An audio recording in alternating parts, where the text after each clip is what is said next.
நம்ம youths and டீன்ஸ்க்கு ரொம்ப பரிச்சயமான வசனம் என்ன தெரியுமா? Romans chapter 12 and verse 2. And do not be conformed to this world, but be transformed by the renewing of your mind.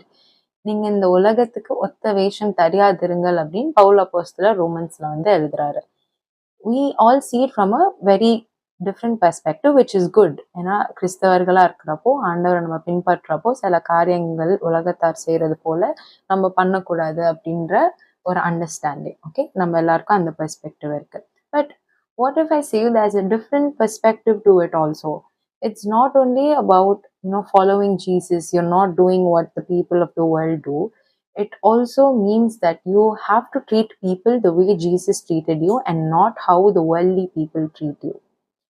Romans chapter 12 verses 9ல Pavul அப்போஸ்தலர் சொல்றாரு, let love be without hypocrisy, abhor what is evil, cling to what is good, be kindly affectionate to one another with brotherly love, in honor giving preference to one another. இந்த உலகத்துல இருக்கிறப்போ அவர் எல்லாரையும் treat பண்ணது போல நம்ம இன்னைக்கு வந்து எல்லாரையும் ட்ரீட் பண்றோமா அப்படின்ற ஒரு கேள்விக்குறி நம்ம எல்லார்கிட்டயும் இருக்கு. மனித அபிமானம் இல்லாத ஒரு பக்தி அது ஒரு கிறிஸ்தவமே கிடையாது.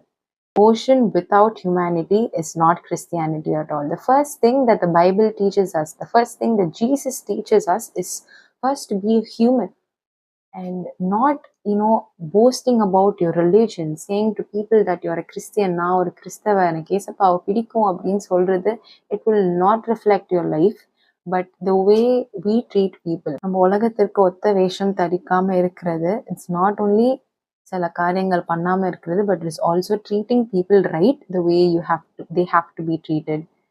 அதுதான் ஏசப்பா ஒவ்வொரு போதனையிலையும் அவர் ரொம்ப அழகா சொல்லிட்டு வராரு.